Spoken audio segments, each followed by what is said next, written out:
Hello, how are you? I hope that you're having a fantastic day.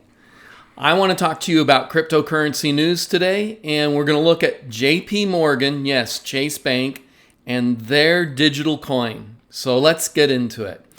I'm not a financial advisor. This is not financial advice. This is my opinion. I am not smarter than you. You are smarter than you realize. Do not trust what I say. Do your own research. So, this article is actually somewhat old. It's almost a year old. It came out in February 17th, 2019, and it was about stop calling JP Morgan's JPM coin a cryptocurrency because it's not. So, let's get into this. Jamie Dimon having slammed Bitcoin as a fraud in the past. So, let's stop there real briefly. Jamie Dimon is the CEO. He's one of the he's a spokesperson for JPMorgan Chase. He's the head of JPMorgan Chase. Not only did he slam Bitcoin as a fraud, but he came out and said, any one of my employees who are promoting or selling Bitcoin will be fired. And at the time he said that, in the United Kingdom, he had a trading desk that was buying and selling Bitcoin, but he didn't fire those people.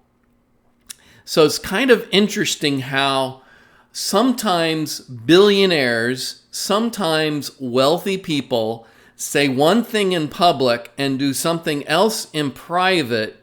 Now, I'm going to give you my opinion here. This isn't backed by fact, but sometimes wealthy people will try and drive the price of an asset down so that they can buy more at a lower price.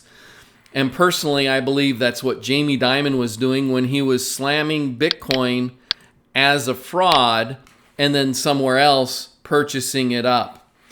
Anyway, that's important to understand the history of JPMorgan Chase, because when they came out and talked about JPMorgan coin, it was quite surprising to a lot of people in the cryptocurrency business. So JPMorgan coin, the first cryptocurrency created by a major U.S. bank, will be used to settle payments between clients, and the lender will then work to transfer cross-border payments or corporate debt issuance services onto the blockchain, which could make a significant impact on the financial technology or fintech industry. Now, historically, if you wanted to transfer money from the United States to many other countries around the world, that transfer would go through the SWIFT network. That transfer would take sometimes as much as a week to several weeks. It would require, money being transferred from a bank in the United States through the wire network into a bank overseas. The bank overseas would then have to convert it from US dollars to their local currency, and then finally it would be received by the person who is supposed to receive the money. And there were all kinds of steps that regulators made people, all kinds of hoops and approvals and documentation that had to be done in order for those transfers to happen. And so the process is quite slow. And the whole idea behind the JPMorgan coin was to speed up that process. Well, the interesting thing is long before JPMorgan came out with its cryptocurrency, with its digital coin, there have been a handful of cryptocurrencies that have been out there for quite a while that have been doing the same sort of thing. They've been trying to improve the process of transferring money from one country to another country. Ripple is one cryptocurrency. Stellar is another cryptocurrency. These different cryptocurrencies are all involved in doing the same thing. And so it was kind of surprising to hear JPMorgan come out with this news. Each JPMorgan coin is redeemable for $1, which means that it is not as volatile as cryptocurrencies such as Bitcoin and is similar to what is referred to as a stable coin. So some of the stable coins are being used to do international transfers, but some stable coins are simply used like you'll go out to an exchange, and if you want to get out of Bitcoin without getting out of cryptocurrency and you wanted somewhere where You think Bitcoin is going to go down in price, but you don't want to continue holding Bitcoin. You want to put it into something more stable that doesn't change, that's not as volatile, so that you could wait out the price fluctuations and then get back into Bitcoin. You would most likely invest in a stable coin of some sort so that you could maintain the value you currently had while you waited for the price to go back down so that you could buy more or go back into the crypto, the Bitcoin or Ethereum or whatever cryptocurrency that you were interested in. And so that's typically how stable coins have been used, but the JPMorgan digital currency is going to be matched as it'll be redeemable for the value of one coin per US dollar, which is going to help them with their bank transfers, which JPMorgan has made clear its coin is not, meaning its coin is not a stable coin.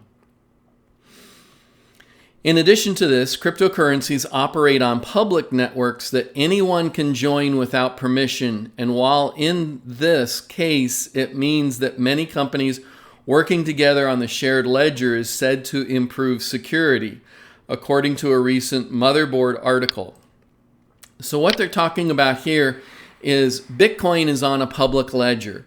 And anybody can go out there and they can read all of the transactions on the ledger. Anybody can download software and do Bitcoin mining from their personal computer, whether it's a PC or a, oh my gosh, I can't, just suddenly disappeared out of my mind. So you've got Linux, Windows, and Apple computers are the three main types of computers that are used for Bitcoin mining.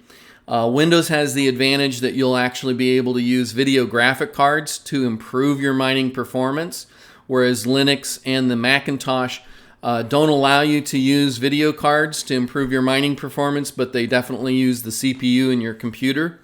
But the point is that with these other cryptocurrencies, with the ones that started digital assets, digital cryptocurrencies, they're open and public networks where you don't have to jump through a whole bunch of hoops.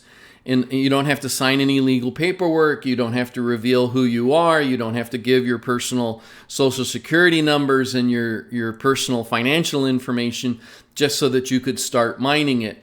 Whereas the difference between other public blockchains or other public cryptocurrencies and JPMorgan's coin is that it will run on a network called Quorum, which requires permissions and users be approved by JPMorgan.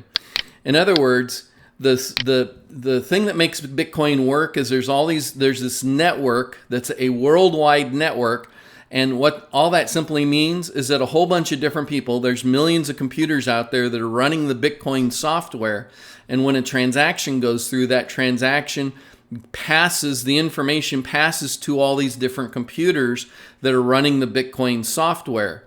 And by running the Bitcoin software, that puts those computers on the Bitcoin network so that people can do transactions.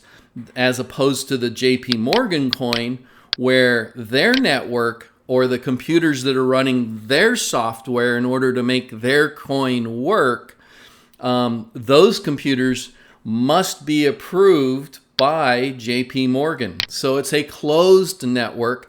It's a private network that requires authorization and permission from JPMorgan. And so that's one of the advantages to Bitcoin and other cryptocurrencies is that they're controlled and they're ran by a community, whereas JPMorgan is controlled and ran by a private business. And so that private business can do anything that they want to, whereas with Bitcoin, the only way that things change on the Bitcoin network is if there's agreement among all of the different parties who are responsible or who have chosen to take part in running the Bitcoin network. In fact, if you wanted to be part of running the Bitcoin network, you can install the software, you can start running nodes, you can start running a Bitcoin mining operation, and you can become part of the developer network if you want to be part of the decision-making process for when different code is added or removed from the program that makes Bitcoin work.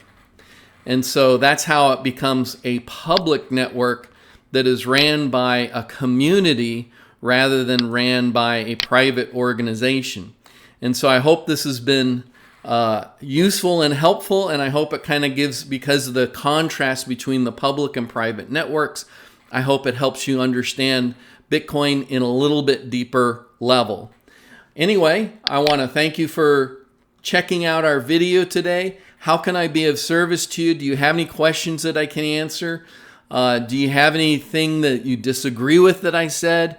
Because you know things that I don't know. I know things that you don't know. And when we share those things with each other, we're both going to grow smarter. And so please feel free to leave information, questions, whatever in the comments below. Please feel free to share this video with your friends.